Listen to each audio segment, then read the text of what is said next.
अस्सलाम वालेकुम स्टूडेंट्स, कैसे हैं आप सब। आज हम आगे एक्सरसाइज 4 भी स्टार्ट करेंगे। इसमें हमने एलसीएम फाइंड करना है, ठीक है। पीछे हमने भी एचसीएफ पढ़ा था, तो अब देखते हैं आगे हम find the LCM of the following numbers by the common multiple method. Common multiple method कौन सा होता है? आप इसमें मल्टीपल लिखते हैं। मल्टीपल आपको पता है कि आपके पास टेबल होता है। 4 का टेबल लिखेंगे तो 4 के मल्टीपल्स कौन से आएंगे, उसको मल्टीप्लाई करके नेचुरल नंबर से 1 2 3 4 5 जो आंसर आता है हमारे पास। फॉर एग्जांपल ये आपको सॉल्व करके दिया हुआ है। 4 के मल्टीपल्स क्या होंगे? 4 4 2 ज़ार 8 होता है, 8 मल्टीपल हो गया। 4 3 ज़ार 12, मतलब कि 4 8 12 उसके टेबल के जो आंसर है वो उसके मल्टीपल्स हैं 4 के। और आपको पता है कि ये अनलिमिटेड होते हैं, ये ख़त्म नहीं होते, क्योंकि टेबल भी चलता रहता है और मल्टीपल्स भी। आपने ऐसा करना है कि फर्स्ट 10 मल्टीपल्स लिख लेने हैं, क्योंकि हमने एलसीएम का मतलब होता है लीस्ट कॉमन मल्टीपल, जो सबसे छोटा एक जैसा मल्टीपल होता है। तो यूजुअली आपके पास फर्स्ट 10 मल्टीपल्स लिखें तो आपके पास कॉमन मल्टीपल आ जाता सबसे छोटा। 4 के आपने मल्टीपल्स लिखने हैं फर्स्ट 10, यानी उसका टेबल के जो आंसर होते हैं। फिर 6 का फर्स्ट 10 मल्टीपल्स, 8 के फर्स्ट 10 मल्टीपल्स। उसमें आपने कॉमन मल्टीपल्स देखने हैं, जो सबसे छोटा मल्टीपल आपके पास आएगा वही आपके पास आंसर होगा। सिंपल ये मेथड होता है मल्टीपल्स लिख के। सेकंड मेथड है find the LCM of the following numbers by prime factorisation. Prime factorisation का मतलब क्या है कि हम जो तीन नंबर है, तीनों में से हर एक नंबर को ब्रेक करते हैं उनके फैक्टर्स में। तो सबसे पहले हमारे पास 45 है, ये देखें, ये 3 के टेबल में आता है जी। सबसे छोटे नंबर से आपने चेक करना है, 2 पे नहीं आता ये। 3 1 ज़ा 3 आएगा आपके पास, और 4 में से जब आप 3 माइनस करेंगे आपके पास एक बचेगा, ये कैरी आगे जाके 15 हो जाएगा। 3 5 ज़ा 15 आपके पास अगेन 3 5 ज़ा 15 आ जाएगा, और 5 1 ज़ा 5 आ जाएगा। यहाँ पे देखते हैं हम,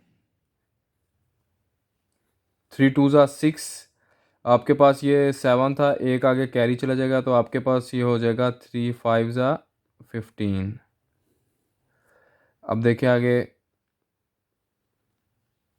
5 5 ज़ा 25, 5 1 ज़ा 5।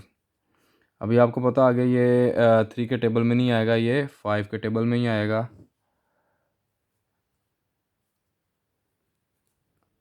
12 है तो हम कर लेंगे 5 2 ज़ा 10, आगे 25 हो जाएगा, ठीक है। 5 5 ज़ा 25, 5 1 ज़ा 5। ये हमारे पास इनके ये जो आए इनको हमने ब्रेक कर दिया इनके प्राइम फैक्टर्स में। अब आगे लिखते हैं हम।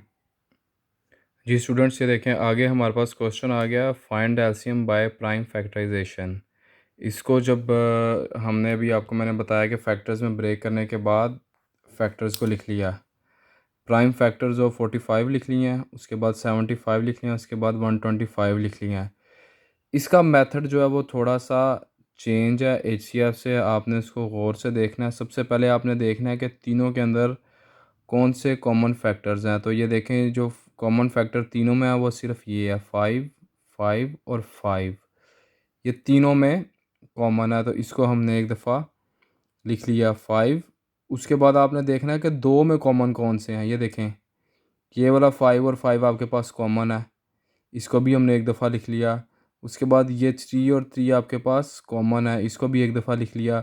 उसके बाद आपके पास देखें, जो तीनों में कॉमन है उनको भी आपने एक दफ़ा लिख लिया, जो दो में कॉमन है उनको भी आपने लिख लिया। बाकी जो रिमेनिंग आपके पास बच जाते हैं प्राइम फैक्टर्स, उनको भी आपने एक एक दफ़ा लिख लेना है। 3 और 5 बच गए थे आपके पास, 3 और 5 भी लिख लिया हमने। ये देखें, पहले हमने इन तीन को लिखा था, ये तीनों में थे कॉमन। ये 3 3 दोनों में कॉमन थे, इनको भी हमने एक दफ़ा लिखा। ये और 5 दोनों में कॉमन थे, इनको भी एक दफ़ा। ठीक है, देखें 5 हमारे पास आ गया, 5 और 5। उसके बाद 3 आ गया, उसके बाद रिमेनिंग कौन से हैं? 3 और 5। इनको आप आगे पीछे भी लिखेंगे तो आंसर आपका सेम ही आएगा मल्टीप्लिकेशन में। यानी अगर आप पहले 5 लिख लेते हैं, उसके बाद मैंने ये दो कॉमन निकाल के लिखे हैं, अगर आप पहले ये 3 को कॉमन निकाल के एक दफ़ा लिख लें तो कोई इशू नहीं है, आंसर हमारे पास सेम आता है। मल्टीप्लाई करवा के हमारे पास इसका आंसर आ गया 1125। उसके बाद इसका सेकंड मेथड है जो कि आपको नोट्स में गिवन है, वो भी मैं आपको एक्सप्लेन कर देता हूँ, ठीक है। फैक्टर्स ऑफ 45 हमारे पास क्या आए थे, 3 मल्टीप्लाइड बाय 3 मल्टीप्लाइड बाय 5। इसी तरह से फैक्टर्स ऑफ 75 हमारे पास आए थे 3 मल्टीप्लाइड बाय 5 मल्टीप्लाइड बाय 5। और इसी तरह से फैक्टर्स ऑफ 125 हमारे पास आए थे, 125 थे हमारे पास 5 मल्टीप्लाइड बाय 5 मल्टीप्लाइड बाय 5। अब देखें, आपको पता है जो सेम नंबर्स होते हैं उनकी पावर्स ऐड हो जाती हैं। 3 हमारे पास देखें सेम है, तो 3 की पावर 1 और 1 जब ऐड हो जाएगी तो हमारे पास ये हो जाएगी 3 की पावर 2, 5 ऐसे ही आ जाएगा। यहाँ पे देखें, यहाँ पे 3 एक मरतबा ही है तो 3 एक दफ़ा लिखेंगे, 5 और 5 सेम है, 5 की पावर 2 आ जाएगी। यहाँ पे देखें 5 बिल्कुल सेम और कितने टाइम्स है, 3 टाइम्स। तो इनकी पावर जब ऐड होंगी तो हमारे पास आ जाएगा 5 रेज़ टू पावर 3। अब इसके अंदर लिखा हुआ है LCM is equals to product of our prime factors with highest powers, यानी कि प्रोडक्ट कहते हैं मल्टीप्लाई करने को। हमारे पास 3 और 5 है, इसके अंदर सारे प्राइम फैक्टर्स जिनकी पावर सबसे ज़्यादा होगी उनको हम मल्टीप्लाई कर देंगे। एलसीएम इज इक्वल्स टू, ये देखें यहाँ पे सबसे बड़ी 3 की पावर कौन सी है, 3 की पावर 2 है, मल्टीप्लाइड बाय 5 की पावर सबसे बड़ी कौन सी है, जहाँ कोई पावर नहीं लिखी होती वहाँ 1 होती है। इसकी 1 है, इसकी 2 और 5 की पावर 3 है, तो जिसकी पावर सबसे ज़्यादा होगी 5 की पावर 3 उसको हम लिख देंगे। ठीक है, 3 3 ज़ार 9 मल्टीप्लाइड बाय 5 5 ज़ार 25 25 5 ज़ार 125। इसको जब हम मल्टीप्लाई करेंगे हमारे पास सेम वही ऊपर वाला आंसर आ जाएगा 1125। नेक्स्ट मैं आपको एक और क्वेश्चन करके दिखाता हूँ। अच्छा स्टूडेंट्स, ये नेक्स्ट क्वेश्चन देखें। इसके अंदर मैंने ना डायरेक्ट फैक्टर्स लिख दिए हैं, प्राइम फैक्टर्स। ये आपको नोट्स में गिवन है किस तरह फाइंड करने हैं।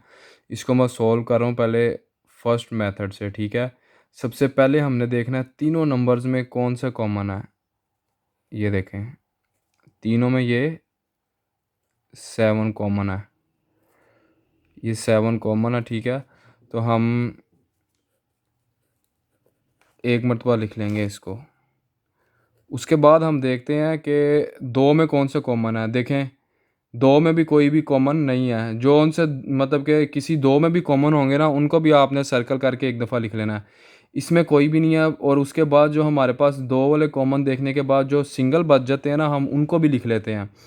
हमारे पास यहाँ पे ये 3 कॉमन थे। ठीक है, तीनों में 7 एक दफ़ा लिख लिया है। 2 में कोई भी कॉमन नहीं है, तो बाकी सारे रिमेनिंग हम एज़ इट इज़ ही लिख लेते हैं।